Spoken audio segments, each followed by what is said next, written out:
Yo, check it. It's February 1st, 2015, and you are tuned in to the Three Nerds in the Basement podcast.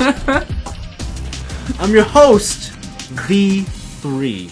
Yo, it's your boy Anthony, dropping hot fire on the mic. Check out for my new mixtape in 2016. Yeah. This is the Geek Chic Culture Show. We're talking about all the cool things in the world. I can't keep it up. I'm gonna get shot. Yeah, it's a new week. It's a new month. It's a new time for new episodes of podcasts, and that's what we're here for. Wait, we're a podcast? I think we are! Whoa! Man, it's been an exciting 1 month.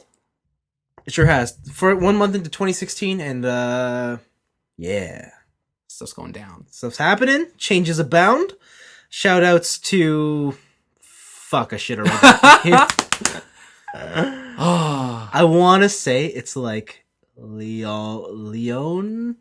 I can look it up. You do that while I fill up airtime. While I tell the listeners about this hot thing happening in Toronto. Tell me all about it. So in Toronto, there's a thing called Winterlicious going down. Mm-hmm. They also have the same event in summer called Summerlicious. And basically, all the high-end restaurants in Toronto make a set menu for all us peasants. So that it's all affordable. So they take $100 menus and they pare them down to, I guess, regular, normal people pricing. And I went there today, and it was delicious. I had Italian. I don't know if you guys know this, but Italian is my favorite cuisine. It's the best cuisine, I would say. Yes, from the Italian. Yeah, from the Italian, it is the best cuisine. Yes, they had some good food. I had some lamb, had some cod, had a tiramisu. And was your tiramisu alcohol? Like, yes. Was there alcohol in yes. it? Okay, good. Yes. Because some of these restaurants are like, no, we gotta have this baby-friendly tiramisu. There's no alcohol in it. This one had Kahlua and Bailey's. So Okay. So I doubled down on that, and then yeah, delish. If you have the means and you're in Toronto, not Toronto. No. Toronto. Real Torontonians say Toronto. There's no T's. It's the exactly. CH. CH, and you cut out the second T. Toronto. That's how you know. You know who's in Toronto? Tell me. Lewis Hamilton is in Toronto. Okay, whoa. What? Yes. Why aren't we there?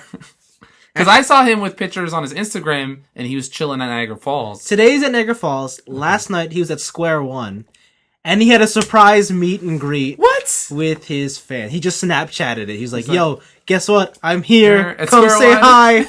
And he was at the cinema, and it was like only 20 people showed up because no one knows Formula One here. So you could have just said hello and had a little nice conversation. You could have saw a movie. I could have saw a movie with Lewis Hamilton. You would have been like, man, I want to see The Revenant. And you'll be like, man, I already saw it, but let's do it. I'm disappointed. A part of me should have known this because I knew that he was I knew he was in Toronto for the past week now, and he's going to be here for probably the next couple of weeks. Okay. Just because he recently took up boxing and he's training somewhere in Toronto. Yeah, I saw that also on his Instagram. And also the All-Star Game's coming up, and all his Hollywood friends go to the basketball All-Star game. And I think he's going to the game with Drake. So of course, right? Of course. I'm just going with Drake, just chilling, whatevs. So like, yeah. He's in here. He's within speaking distance. I just have to hunt him down. Exactly. I just gotta find him. But yeah, Toronto's a booming city right now.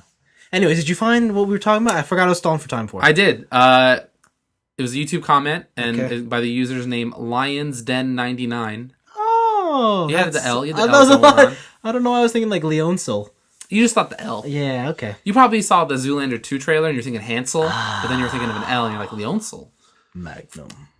But yeah, thank you for that amazing comment. It actually brought a tear to my eye. Yeah, I showed Anthony this when we were having dinner the other day, and he almost started crying, although I didn't know if it was a spicy food. No, I'm getting better with the spice. Okay. But that comment pushed me over the edge. Yes. So we appreciate the fact that you and your girlfriend listen. Yeah. And the fact that you still enjoy it. Yeah, that's a surprise. Because even I will say we've gone a little downhill. Yeah. In terms of the quality of this show. But let's get started. Picks of the week. Or stuff of the week. I'm going to open up because I like talking about toys. Mm-hmm. London Toy Fair was this past weekend. Like Like London, Ontario? No. I was like, man, there's nothing going on there. No. I think it's actually called UK Toy Fair, but it's in London, and well, let's face it, London is the UK. London is UK. Okay. A lot of cool stuff came out, but the only thing I thought that was interesting was Barbie is finally. How is Barbie the most interesting thing to come out of a toy show? Because Barbie's actually doing something that I feel like a lot of people have been asking them to do for years now, or at least since the whole everybody's become really sensitive to certain topics and whatnot in culture. All right. We'll say, all right. Barbie's introducing. So we all know what a Barbie looks like: blonde hair, blue eyes, kind of impossibly gorgeous body. Yeah, man, that's what you got to strive for. Yeah, she kind of tells little girls that if you want to be hot, put in that silicone. That's basically her. I think she's saying you got to put in the work. You got to put in that work. No, Britney Spears is like, you want a hot body, you want a Bugatti, you better work. Bitch. That's good, but I think Barbie's more along the lines of get that plastic done, right? She's literally plastic, so yeah, but they're introducing a couple new Barbie dolls. Okay. And when I say dolls, I mean general body layouts. Huh. So let me introduce you to the curvy Barbie. How do you feel about the curvy Barbie? Why does she have blue hair? Let's ignore the blue hair. Let's talk about dem hips.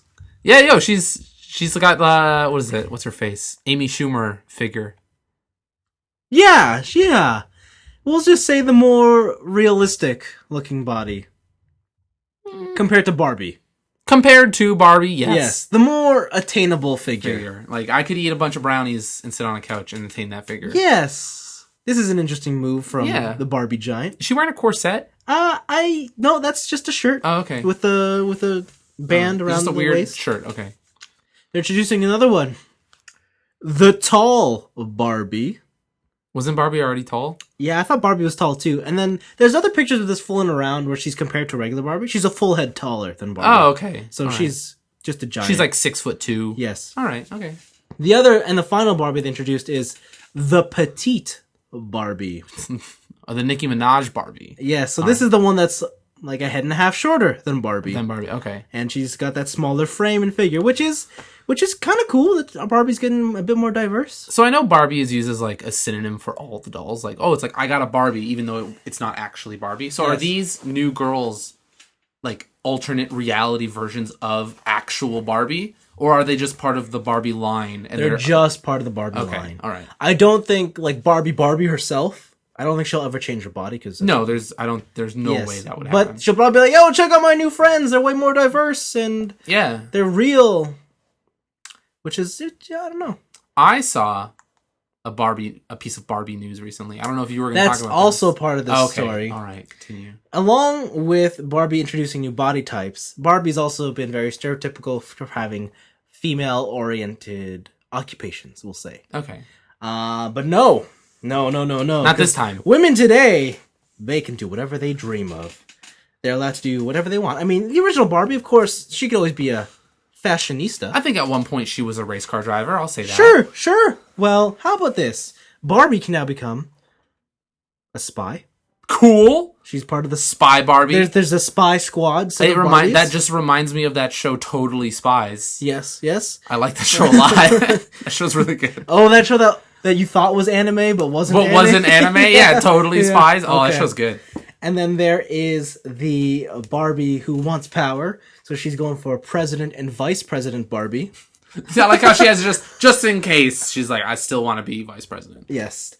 But I think the one that got everyone's attention was Game Developer Career of the Year Barbie. Man.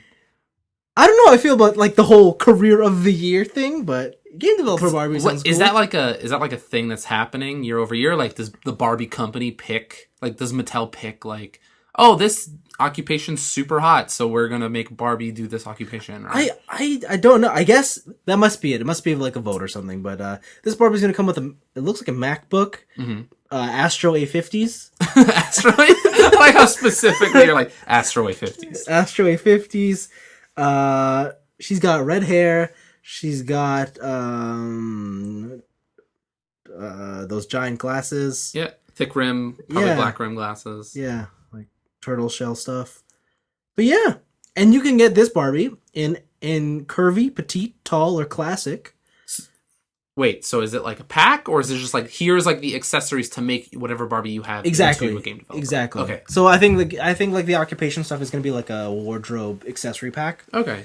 And then you can just shove it onto any Barbie you want. That's pretty. You know what? That's pretty cool. Like I never thought I would say that about a Barbie toy, but it's like really cool additions to the Barbie line. Yeah, that caught my eye. I was like, you know what? Good for you, Mattel. Or it's nice to see. The one thing I'll say though is from recent Twitter pictures from the developer of The Witness. Okay. Does Barbie come with a catheter and a jug to pee in?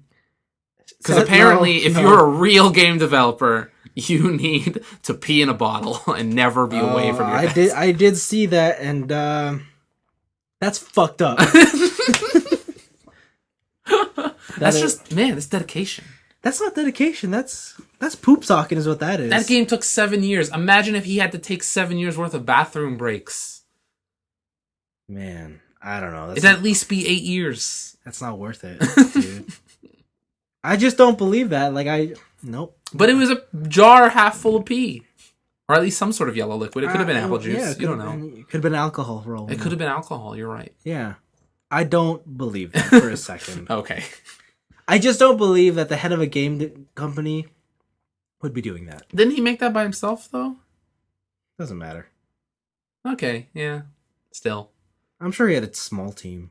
Oh, no, he did have a small team. Apparently, he did. Yeah, okay. Yeah, because even Braid, did he make that on his... I think Braid he made by himself, but with the money from Braid...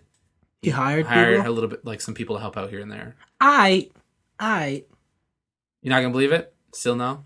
That he did that? Yeah. No, I don't believe that. Okay. He's too old. All right. He's too old. That's something only young idiots do. It's like, man, I'm just going to poop in this sock. Yeah. And then throw it out later. Because by the time you get to his age, you're like happy that you can still go to the washroom normally. Yeah, right. Okay. Or bathroom for all you. I don't have kidney stones yet. Woo. Exactly, right? You're like, oh yeah, it still goes. It works. Okay.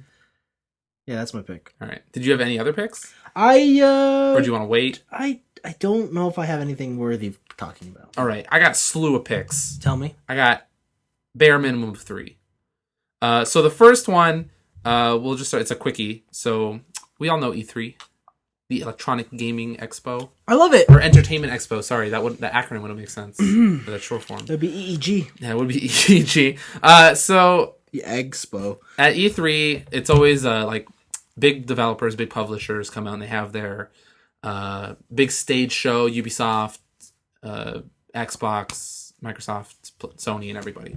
But there's going to be one less this year, which is EA. Really? EA has decided to pull out of E3 and to do their own thing. It's called EA Play. It's rumor has it there's going to be sort of like a Nintendo Direct type of thing, but they're also going to have their own like event space that you have to pre-register for, so you can go play the things they announce and the demos that they have. But like they're going to do this at E3? They're going to do it a couple days before E3. Oh. Yeah, so they've just been like, hey, we're not going to pay E3 fees. We're not going to do all that stuff. We're going to have our own thing, and then also we're going to have our own event that's populated with fans that we select to show you how cool our E3 coverage is. Okay. And it's pretty interesting, and it's brought up a bunch of discussions in like the gaming world, at least on podcasts, about like, does E3 need to exist? No. No. All right, boom. Because like I always hear, whenever I hear like people in the press complain about E3, I'm like, man, screw you guys. You get to go to like the coolest, like biggest gaming show. Yep. See a bunch of cool stuff before it's released. And it's just a bunch of like jaded dudes being like, all this work. Oh my god, I have to walk in a crowd. Oh, play all these games and write about them. Man. Oh so no. hard, right? I was listening to the Bombcast the other day. Yeah. And they got this email that was really snarky too, and they were like, since you guys just, get paid to play games all day, and they're like, fuck you. We do more than that shit. If that's you think this job is, plus like we've got to do this podcast, and I'm like, fuck off. Fuck off. That's a bad defense. I know, I'm like, what? And I was coming from Jeff, and I'm like, are you being serious? Like, Yeah, and so there's like part of me always have wanted to go to E3, but like thinking at it from like a business perspective, it's way more advantageous yeah, not to. like E3 is pretty much like almost like a relic at this point. Like it's really cool to have, Yeah. but like you don't need E3, just because like everything's streamed now, right? Nobody's waiting for your press release for your live blog version of what's happening at these press conferences, right? You're watching alongside with them, forming your own opinions. Yeah. And like it also helps on a business sense to be able to control your message, right? Yep. Instead of having a live show, why not have your pre-filmed, perfectly edited show? Yeah. And then instead of having a bunch of randos come and check out your stuff, why not have this very curated show that you can control and kind of control what message gets pumped out into the public, right? Yep. So you're just definitively on the fence of like E3 is like nah. I love the idea of E3 in the same way that I love like one day I'd love to go to Comic-Con, like San Diego Comic-Con. Yeah. But E3, like do any of these things need to happen? No. Mm-hmm. Like they are purely for the fans. Yeah. I've always felt that way at least. But yeah, I don't know. Like, do you think PAX has influenced E3 at all? Like, do you think it should be just a purely public show going forward, or? Well, I don't know, because I look at other industries, right? Like CES. Yeah. That's public. The big auto shows are all public, right? They have public days and whatnot, and they're really cool. But again, those are there just to, I guess, help sell consumers on it. Yeah, and also their message is a little different, I feel, for CS and auto shows, because it's more like, hey, wholesalers, check out these fridges we have that you can stock your brick and mortar stores with, right? Whereas I always felt that E3 is more like, dudes, check out all this cool stuff that you as an individual can buy, not really appealing to like the GameStops or Best Buys, being like that kind of stuff, right? Yeah. And especially since Sony stopped doing their crazy 45-minute numbers portion of their press conference, right? It's just more entertainment. Yeah. Yeah, I don't know. Like, I would love it if E3 continued on all the way, all the time, but I don't know. I completely understand why it'd be advantageous to not be part of that. And with more and more companies pulling out, it's eventually going to disappear. Yeah. I feel like they have to change their business model, or if they're stubborn about it, they're just going to kind of fall to the wayside. Mm-hmm. Yeah. So my second pick is so when you buy games normally in a brick and mortar store, where would be your first place that you want to go? Amazon? No, like brick and mortar. Like, Amazon. When I buy a video game. Yeah, like when you buy a video game specifically. Ooh, I'm not really loyal. Whatever's cheapest. Okay, fine, whatever. Most people will go to EB Games, or in America's sense, GameStop. You're all suckers. They're all suckers. You're all suckers. Yo, hey, I know you're buying this game, but do you want to pre-order the new hotness? No. Are you interested? No, are you sure? Mm-hmm. Because we're probably not going to have enough on Listen, launch I don't day. want to pre-order game, but can you please put down that warranty for me? Oh, yeah. Would you like the warranty? Yeah, I would like that warranty. And a sub to Game Informer. Thank you very much. All right, it's good news. I like to hear that. I got my Edge card. Are you a Platinum member? We have a deal right now. If you're a Red member, you can upgrade to a Platinum member. Oh, shit. It's limited time, though. It sounds good. Sounds good? Okay, I'll put you on that too. Can I get all your personal information? Yeah, you want my credit card? Your social insurance number. Oh, yeah. I can hand that over right to you. All right, thank you. Okay. So GameStop, as we just demonstrated in our live Broadway play, they're a place that sells games. And recently... Hold on. I walked into a GameStop recently. They do not sell games in there. So that let me get to let me continue this story. So recently they have been, like in recent years, they've been diversifying their business model. That's one way to put it. They've been like half the store is games and like the other half is like pop vinyls. Yeah. Like t-shirts and other weird stuff, right? Stuff that there's like a better bottom line on that. Like there's a better profit margin for them. Also, back in 2010, they bought Congregate, which was it's a flash gaming portal. Oh, yeah. Right? And so now, diversifying even more, GameStop is getting into game publishing, but not saying they're a publisher. Okay, so InsomniAC Games is coming out with a new game called Song of the Deep. It was originally supposed to be like a $15 downloadable title.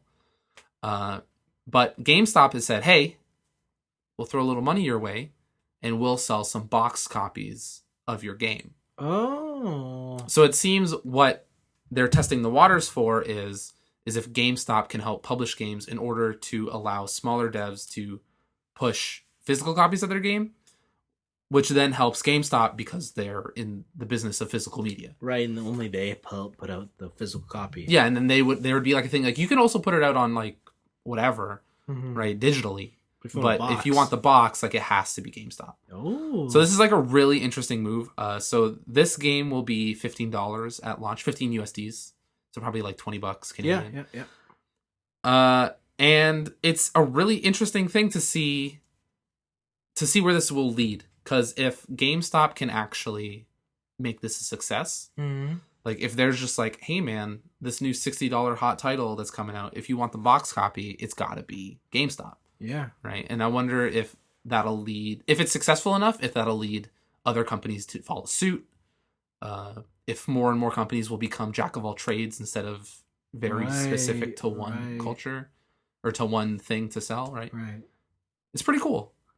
Yeah. No, it's GameStop needs a couple backup plans. Yeah. Because used games aren't doing that hot for them. Like it's most of their profit, but it's not hot enough to allow them to grow really. Yeah.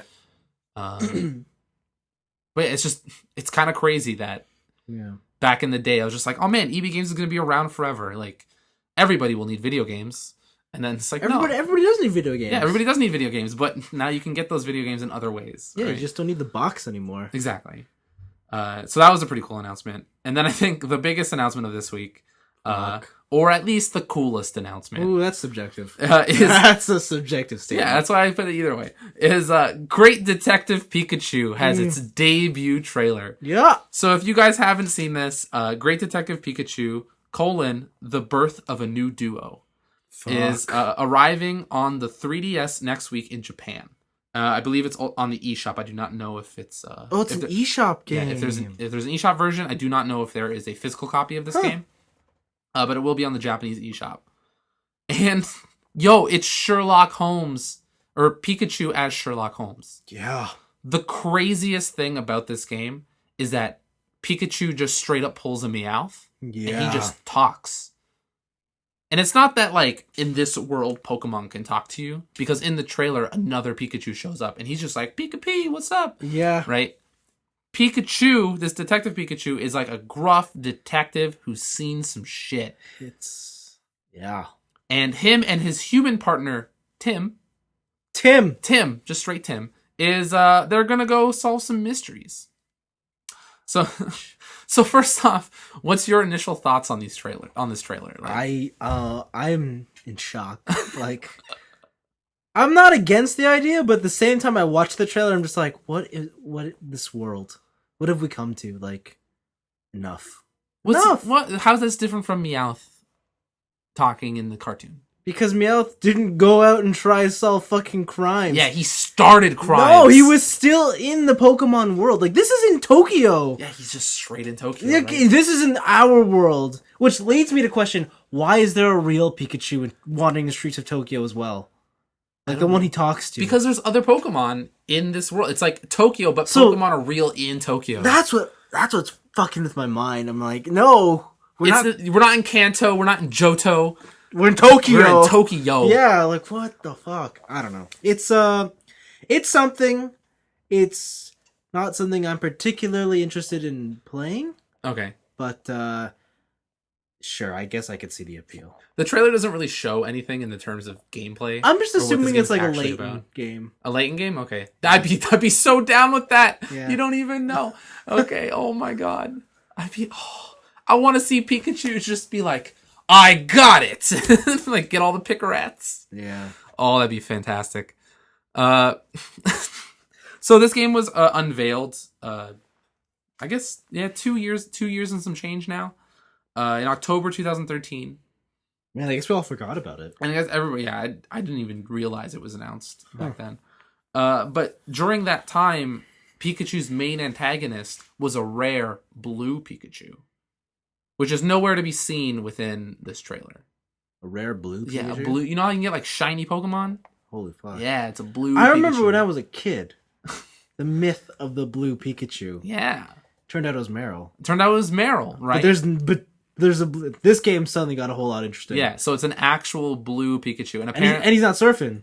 He's just a blue... I don't know. Maybe he can surf. Maybe he's got a surfboard. This is getting interesting. This is getting interesting. All right. The plot thickens. I really hope Pikachu says that line at some point. Like he finds a clue and he's like, "The plot thickens, Pika," and then like he just smokes a pipe. Yeah. But I highly recommend. I think this is fantastic. All right, I highly recommend everybody watch this trailer. Okay, sure. Look for Great Detective Pikachu. It's the new hotness coming out of the Pokemon Company, and I think it's the future of Pokemon. Shut up! Shut up! I want Great Detective Typhlosion. No. I want Great Detective Golem. No. The myth of who created Pokemon. Like I want that. I want a Great Detective Pikachu game that solves which Pokemon came first. Is it Arceus? Is it Mew? They have that already. Is it? What is? Yeah. I think Arceus is the first Pokemon. But he created. But then Mew's labeled as the first Pokemon. So Mew's that we know of. Yeah, so Mew's labeled as the first Pokemon. But then Arceus is said to have created the universe. Yes. But was Mew first before? No. Mew was the first discovered. The first known Pokemon. Okay. All right. I like how you're logically thinking about this. Okay, but yeah. Great Detective Pikachu. Yeah, oh my gosh, sure to be a hit. Oh man, I hope it comes out here. Sure to be a hit, not a flop. Big hit. I don't want to have to import a Japanese 3DS for this. Sure to be a hit. But yeah, those are my 3 picks. Nice. There's some like other mildly interesting stuff, like Breath of Fire 3 is coming out here. Digitally. Oh, because what are you talking about? That game's old. No, digitally. I mean, they're re-releasing Breath of Fire 3. Yeah. There was some Final Fantasy 15 stuff, which looked pretty cool. Yeah. But other than that, those are my picks. Yeah. Oh, okay. Great Detective Pikachu coming to a Japanese 3DS near you. Hope you guys are excited for Detective Pikachu. What? Hey, whoa. No disrespect, okay? Never. He's our nation's hero. What? Yeah, he solved all those crimes. He solved that OJ, didn't kill that girl. God. All right. Let's move into our weeks. I've been watching a BBC series. Wow, fancy. It's a car series. How highbrow of you. Yeah, no. It's called James May's Cars of the People. What? James May got his own show? They all tend to do their own specials every now and then. Specials, okay. Yeah, it's a 3-episode thing, and which I think aired like 2 years ago. But then he has his second season aired last week, so like... So you're catching up? Yeah, so I'm caught up. Oh. And all it is a car culture history show about not like supercars and whatnot or like fancy cars, just the cars that change the world. Like the Ford Taurus. Sure. No. But like the cars that gave transportation to the masses. Okay. Or like the history of like, you know what the most successful selling car is? Civic. No. Model T. I'll give you a hint. Hitler made it. Volkswagen? Close. Volkswagen? Jetta? No. I don't know what it is. It's the Beetle. Oh, wait. He made the Beetle? He made the Beetle. Man. That was all Hitler's design. It's fucked up, right? And now the CEOs are channeling Hitler to cheat on their emissions tests. So I learned this interesting thing about the Beetle. He made the Beetle and he sold it to the German public, right? Yeah. But he realized it might have been too expensive for people. So he said, all right, how about he told this to like all the German citizens, how about you take a little bit of your income and subsidize the Beetle and put it into like and you put it into a trust fund that we'll hold on to or something. And then like every time you donate, you get a stamp on your card. And when you fill like 27 stamps, we'll give you the car. They subsidized the Beetle? What actually happened was no one got their Beetles. He used all that money and went to war. Awesome! That's fucked up. Man. Right? True to himself. Like, damn. Can you believe that? That's awesome. So that's the type of shit that this show is about. And I'm just so enthralled. I'm like, Of course, James May is hosting a show like this. And I'm like, oh man, this is incredible. Basically, it goes on to the whole, like, guess what? America and Great Britain, we won the war. But in reality, who actually won the world? Germany and Japan. Because you know who the top car sellers in the world are? Germany and Japan. Okay. Right? And it's like, they rule the world now. You know what Great Britain puts out? Nothing. They don't make anything anymore. America, no one buys American cars. No one buys American cars. Nobody develops in America because it's too expensive. Yeah. NAFTA and all that. Yeah, and it's like it's all that type of like a car related information. And it's cool. It's really cool. If you like, sorry, what's this called again? James May's Cars of the People. Okay. I'm gonna watch this. Like, it's really like there's a lot of just interesting facts about behind the world of cars, and like it's a whole lot of I wonder whatever happened to that company. Like, and it was like this small little shitty box that people liked. It was like, I wonder what happened to them. Oh, they're Mazda. Yeah. It's like, oh, well, fuck. They turned into Mazda. Okay. Yeah. So, that's cool. Yeah, no, it's this really cool information show. But the one game I've been playing, I actually started last week after we recorded. Mm-hmm. Transformers Devastation. That game looks awesome. So, I haven't finished the game. I'm about, I think, chapter 5 out of 7. Oh, okay. I think there's 7 chapters. How would you put an hour count to that? Did you know? I'm maybe like 3 hours. Oh, okay, so it's short. Oh, yes. Okay. Yes. If I had to give a review right now, it would be fun.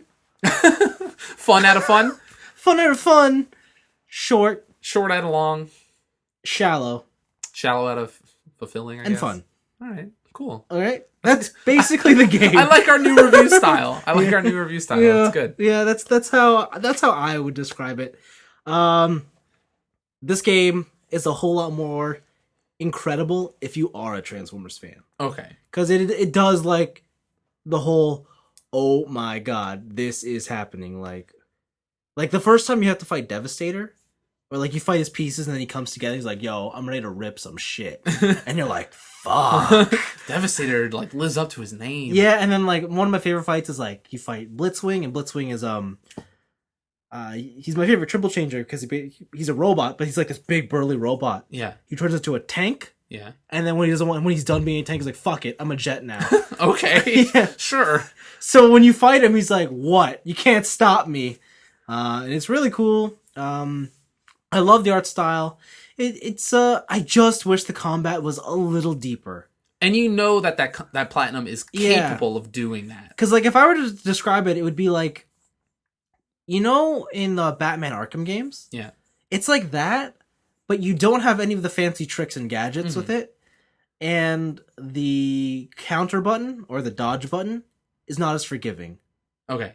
Right? So, or that witch time thing. Yeah, so in Bayonetta, like when you dodge, you just cancel any animation you're in. And you're just like, woo! Yeah. So in Devastation, it's not quite that precise. Okay. And I just wish, I wish there was a little bit more you could do with the combat. Okay. And I wish the characters played differently.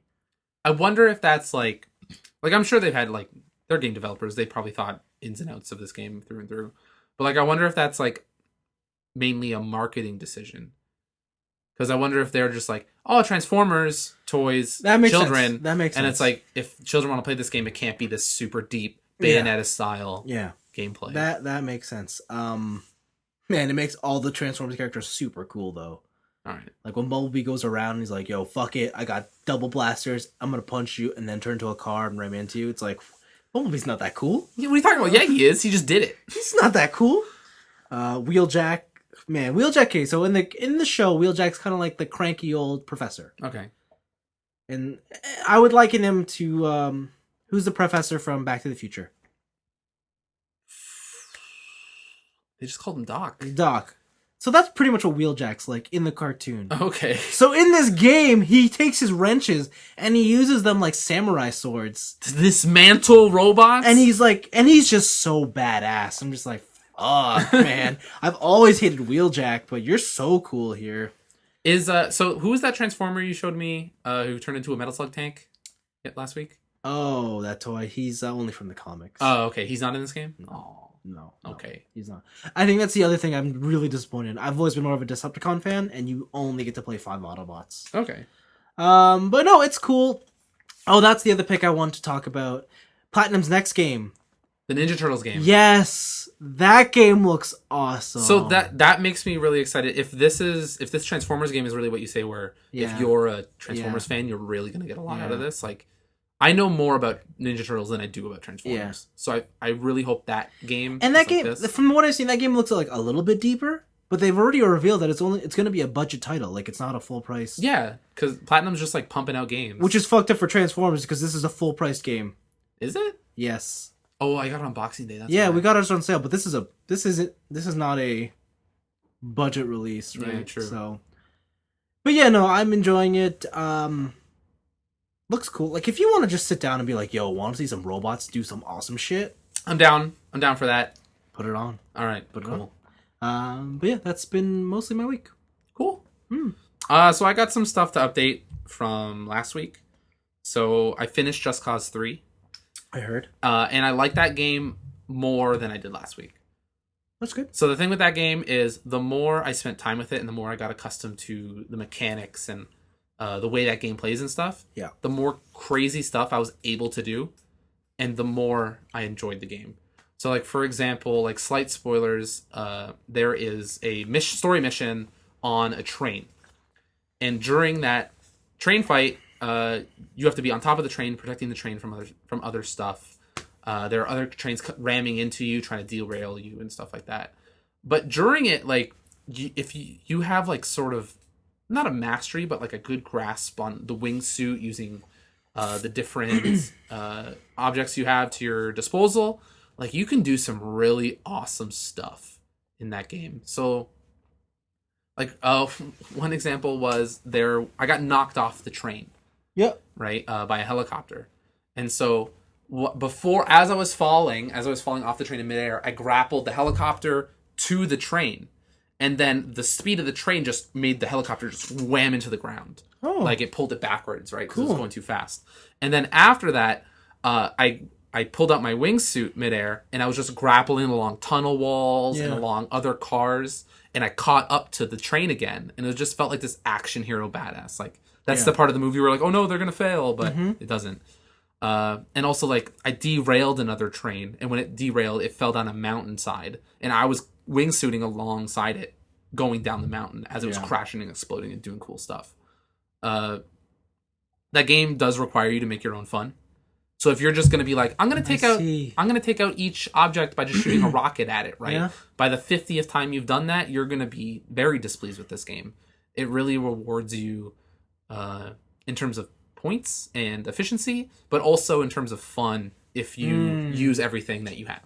Like, try out new weapons, experiment a little bit, do some cool stuff.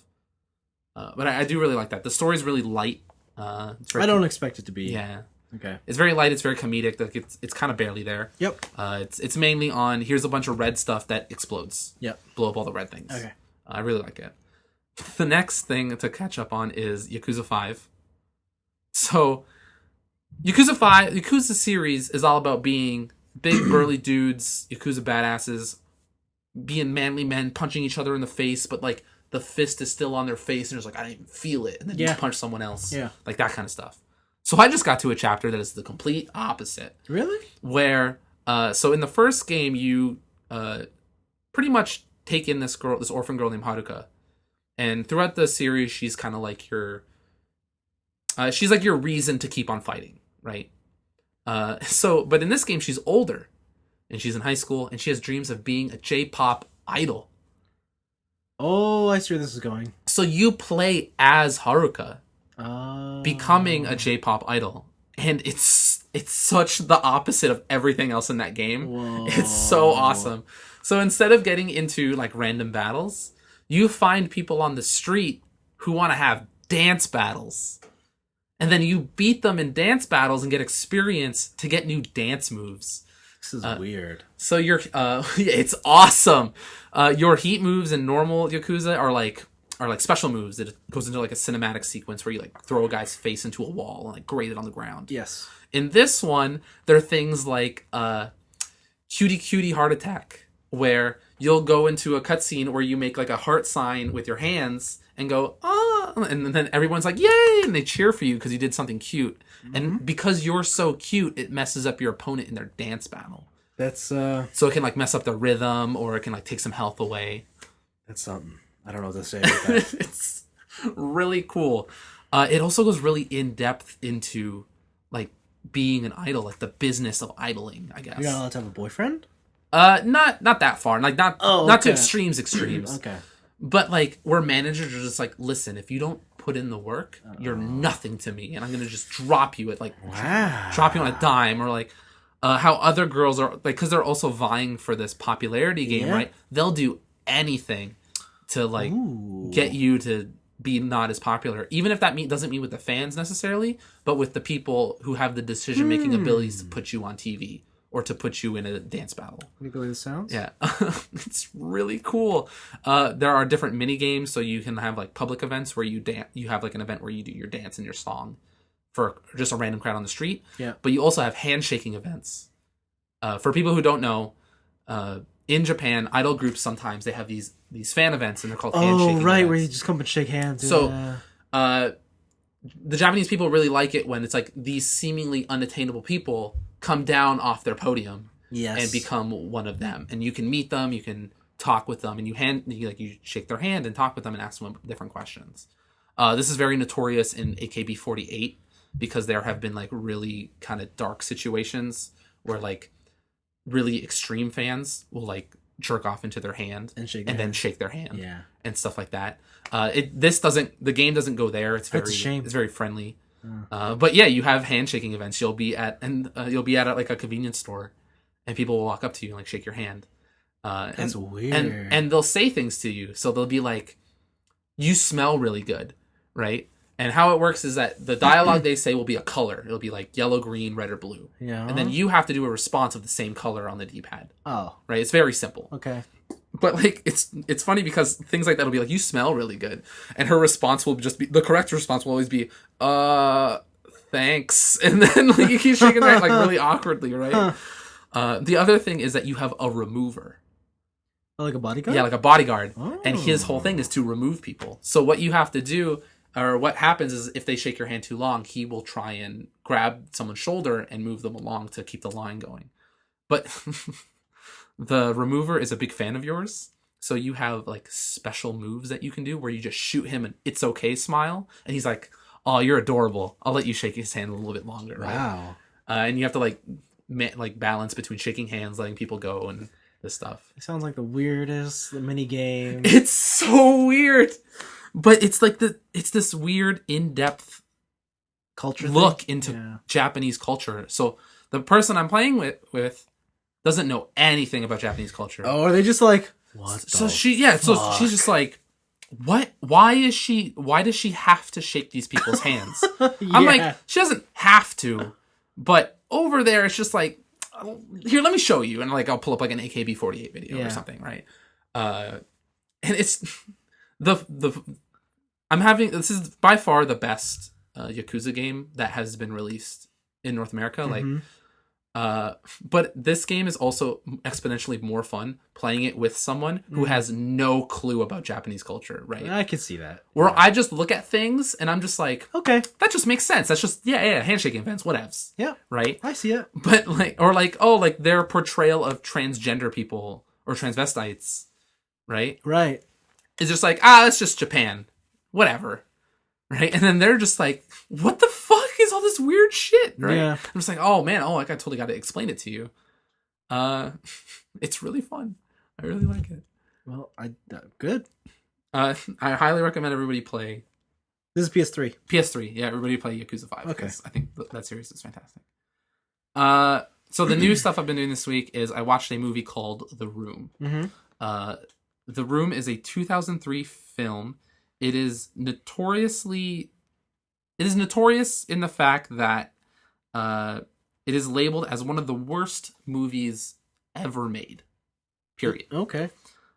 Just like from both a technical sense, a story writing sense, just overall, it's a terrible film. Okay. And I 100% agree. Okay. This movie is terrible. Okay. It beats Tekken 2 Kazuya's Revenge for the worst movie I've ever seen in my life. It is directed, written, and I think funded by this guy named Tommy Wiseau. Wiseau. Okay. And he is this guy. He's getting married to this girl, and the girl decides, or his fiance decides, that she doesn't want to be with him anymore. And she does this, like, tries to cheat on him and do all this, like, cheats with her best friends, and they're manipulating a relationship. But as complex as that story sounds, it is the simplest thing in the world. This girl just does this, like, at the beginning of the movie, she's like, "Oh, I love you, Tommy. We're the best. We're lovers," or whatever. And she just does this 180 turn one day where she's like, "I hate him. I'm gonna sleep with his best friend." And that's it. That's the whole turn. Like, there's no, like, Tommy hit me. It's like, no, he's just a good dude and he's a banker. Like, pretty much the worst thing that happened was Tommy came home one day and he's like, "I didn't get my promotion." And then she's like, "You're a deadbeat. I'm gonna sleep with your best friend." Wow. And I can't explain this. How much movie. you loved it? No, I can't explain this movie. Okay. Like, the reasons it's bad, you have to see. I feel that this movie, if you are taking a film studies class, this should be mandatory watching for what never to do in movies. Also, somehow this movie had a $6 million budget. That's not a lot. That's when I see million, I'm like, what the hell? Like, it feels like I had a $10 budget. There are just straight scenes that are reused, that are recycled, but cut differently. Nice. To save money, I guess. Hey, Michael Bay does it. Does he? Yeah. In what? The most recent Transformers movie. Oh, yeah, but that's different. Like, he used the CG outcropping, but then changed things within it. Yes. Right? This is just straight. Remember that scene you saw 10 minutes ago? Mm-hmm. Here it is again, but redone. Cool. And obviously it's a sex scene because they didn't want to repay someone to do a sex scene. There are just plot holes left and right. There is like 3 characters in the movie who literally serves no purpose. They're in scenes, they have lines, but they add actually nothing to the movie. There are whole scenes that are useless to the movie. This movie's like an hour and a half, and it could have easily been 20 minutes. I recommend people watch this to see what an actual bad movie is. Right? Because, like, now I have this new, like, this and Tekken 2. Oh, God. I have this, like, new thing of, like, that movie was bad, but it wasn't technically bad. Like, I'm never being hyperbolic anymore. Yeah. Where it's like, that movie was the worst. It's the worst. Because I've seen the worst movie. And now you know. And it's The Room. Okay. So, like, I can see these movies and be like, no, this is, like, technically impressive. And, like, they know what they're doing here. It's just unfortunate that the movie is not that good. Because now I have a base for what the actual worst movie is. Okay. Don't pay for it. Like, I recommend you pirate it. It's not good. So why did you watch this? That's the real question now. Because our friends and I, we got together and we like watching hilariously bad movies. Okay. And one of them was like, you guys have to watch this movie called The Room. It is apparently the worst. So also what I've learned, is that James Franco and Seth Rogen are making like a mockumentary about the making of The Room. Wow. Right? Wow. Because there's this 2013 book, I forget the title of it. It's like a disaster or something. But it's about the making of that movie and how it's got this cult following now of being notoriously terrible. Yeah. And so now James Franco and Seth Rogen are making a movie based off that book. That's about the making of that film. Else. Yeah. Jeez. It's weird. That is. This movie's weird. Sounds very weird. Like all that. Just look up YouTube scenes even. Like yeah, conversations between characters. Like there's a scene where Tommy goes into a flower shop to buy flowers for his wife. The whole scene is him getting out of his car, immediately walking to the table, like to the counter. He goes, "Hey, how's it going? I want flowers for my wife." With no pause in between, the flower shop owner goes, "Oh, here's some roses. That'll be $18. Again, no pause in between. Tommy going, "Oh, here's a 20. Keep the change. See you later. Bye." And that whole scene is like 10 seconds of really awkward dialogue. Nice. It's so bad. Oh my God. I love it and hate it at the same time. This sounds like a movie that was clearly told from a male perspective. Like, in the sense that uh, where he didn't see the other side of the story. So here's the thing. Yeah. Like, Tommy is barely in the movie. Uh-huh. He's the main character. Yeah. It's mostly the wife. Yeah. It's mostly trying to get into this wife's head. That's what I'm saying. Like, from the way you describe it, it feels like a story where he's trying to describe the motivation of why a woman would cheat on him, but he never actually understood why. Right. Okay. So you mean like when he was actually writing the movie? Yeah. Oh, okay. All right. Yeah, that's what this movie sounds like to me. You know what? That makes so much sense. Yes. It makes because every time someone tries to talk to the wife and be like, "Hey, why are you doing this? Like, what is your logic behind this?" She's just like, "I don't want to talk about it," and just leaves the room. It feels like a whole bunch of things that guys would stereotypically complain about women. Yeah, that's what it sounds like. That's a very good description of it. Having not seen the movie, that's very apt. But you should watch it. No. This is not a movie I ever want to watch again, but I want to subject people to. That's terrible. It's 3.5 on IMDb, 35 on Rotten Tomatoes. Could be worse. It could be worse. We tried to watch The Fault in Our Stars. Oh, really? That's not. I actually shut that movie off. Oh, because I was just like, this isn't good. Like, all right. Okay, and then the last thing I've been doing is Final Fantasy Explorers. Oh, here we go. I talked a lot about this to TJ today. Did you actually? Uh-huh. All right. So what did TJ say to you? He said, or what'd you ask? He told me, he's like, so I don't know if it's just me or if it's the game, but it's so boring. Okay. And then I told him, listen, all the reviews say it doesn't get fun till the end game. But the problem is, by that point, you're doing about a marathon's worth of running every time. Mm-hmm. He said, yeah, I don't know. And he didn't like how he couldn't unlock the job classes until he reached certain story points. Okay. Didn't sound like he loved it, but he wasn't super, super pissed about it. Okay. Yeah. I'm about the same. Oh, shit. So this game, Final Fantasy Explorers is like it's like their Monster Hunter take. Yep. So like, yeah, you're an explorer. You can do all the jobs and go do stuff. Yeah. I'm not that far into. I'm about 5 hours in. I've unlocked some extra classes. I've unlocked the Time Mage and the Thief. Mm-hmm. But so far, it's very bland. That's what I hear. It is here, like, there's no story reasoning behind this. Like, the whole story is you're an explorer, go explore. Like, the opening battle is you battling Bahamut. Right? And you're in like endgame gear and you're like doing all this cool stuff, and then eventually it's like, Bahamut's too powerful. He can't be stopped. You gotta leave. And so you leave, and then for some reason you have no stuff anymore. They do the God of War thing. Yeah. And so it's like, yo, you gotta work your way up to Bahamut. Even though like 2 hours in, I'm fighting Ifrit and Shiva and like Ramu, like all these other Final Fantasy summons. Like, why can't I take Bahamut? And two things that bother me are when you're in the field, there is just a ton of empty space.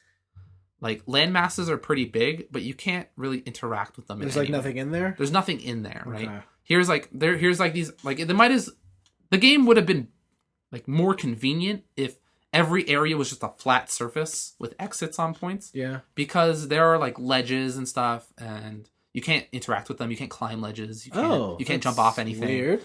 There's no air attacks really. Magic seems very hard to use because you have to aim it. Oh no! So it's not just lock onto a thing, and like different magic has different range. Yeah. So you have to like be in a certain range depending on what magic you're using. And so that part bothers me, just like the overworld. The other part is the economy. The economy seems way unbalanced. To where, you know how there's like minimal fees for accepting quests in Monster Hunter? Yeah. But you're never like, oh no, I'm out of money. Yeah. Right? At least until late game, you're never like that. In this game, I feel strapped for cash at all times. Oh yeah, because you got to split your resources between Because you have to split your resources between your gil and your crystal points, which level up. which help you buy skills. Skills. Okay. Yeah. So you have an adventure explorer level, an EL level, but I have no clue what that does for you. Okay. I don't know if that ups your stats or anything or whatever it does. To me, like it could just be hunter rank for all I know. So yeah, your gil runs out real fast. Okay. Because there are tons of things to sink your money into, but everything is way too expensive. The other thing is like your crystal points you have tons and tons of crystal points, but you never need to use them unless you need to buy stuff for your class. And even then, you will have so many crystal points that it doesn't even matter. I see. There are also ways to pretty much exchange your gil for crystal points, but there's no way to do the vice versa. So like you can get sub quests, which are like deliver 3 skeleton bones, but this quest costs you 10,000 gil and gives you 5,000 crystal points. Yeah, but there's no reverse of that. Yeah, right. And so that's really annoying. So when forging new stuff, new armor and stuff, you're always like a couple gil short. Yeah. Or a couple thousand gil short. So it's like, okay, I'm wearing half an armor set. I'm going to go do whatever because I didn't think it'd be so expensive. Right. This game is infinitely better with friends. By yourself, it is very boring. It is it's very trite. Like Is there online co-op? There is online co-op. Okay. So you can just roll in with some randos and do some stuff. You can also do the Monster Hunter thing of like, I invited all my friends to this private room and we're doing stuff. Cool. But yeah, solo is not fun in the least. Okay. And there's a bunch of fan service stuff. Like I've unlocked the ability to forge Sephiroth's armor. Yeah. Stuff like that. But I haven't really done those quests. Okay, here's a question. Would you have bought this game if Final Fantasy wasn't in the title? If Final Fantasy wasn't on the title, probably not. Okay. Right? Like that's the same reason I didn't buy God Eater. Yeah. And I was like, oh, this looks like a kind of rote, like kind of shittier Monster Hunter. Yeah. But it had that Final Fantasy flair on it, and like no pun intended. Yeah. But and I was like, cool, I can fight Bahamut. I can dress as Sephiroth. I can do all this cool Final Fantasy stuff that I love. Right? And I was just like, well, whatever. Glad you enjoyed it. It's fine. It's very mediocre. It's painfully mediocre. I will wait for the sequel. Yeah, but I don't know if that'll be better because Cross will be probably out by then. Guess I'm not playing this game. It's just sad. Like there are a ton of examples. Even if you didn't want to go straight Monster Hunter, like there are tons of other third-person action games that involve this kind of gameplay, like God Eater or Freedom Wars and stuff like involve that crafting gameplay, right? And I don't know why they didn't take more hints from those things. Yeah. It definitely sounds. Oh, this game sounds like the number one thing I hate about Japanese game design is that they love to like have like at least growing up from my experience, Japanese games to me have always been like they have like this one awesome mechanic. Yeah, and they like fucking live off that mechanic, but they also introduce artificial game length. Like ways to just make this thing to make you use that mechanic. It's like we made this mechanic, you're going to use it. Yeah, and then they'll just introduce like other paths where it's like, and this will make your game clock longer, like the running or like the fact that you never get gills, so you're going to constantly grind. So on the back of the box, you can be like 80 hours of gameplay. Yeah, 40 of that is running to your destination. Yeah. Okay. Yeah. They do at least on the map I'm on. There are some stuff where if you visited an area when you start a quest, you can go to the airship. And the airship can just drop you off in that area. Oh, cool. But if you do that, you're at a loss for materials. Oh, boy. So it's like you can skip straight to the boss and like beat the boss. But at that point, when you need materials to upgrade your armor to be able to survive the later bosses, you have none. Yeah, that sucks. Right? So it's still beneficial for you to run the whole time and defeat mobs along the way. Man. Yeah, it's disappointing. All right. And it's not... Yeah. I don't recommend it. All right, then. I have nothing to worry about.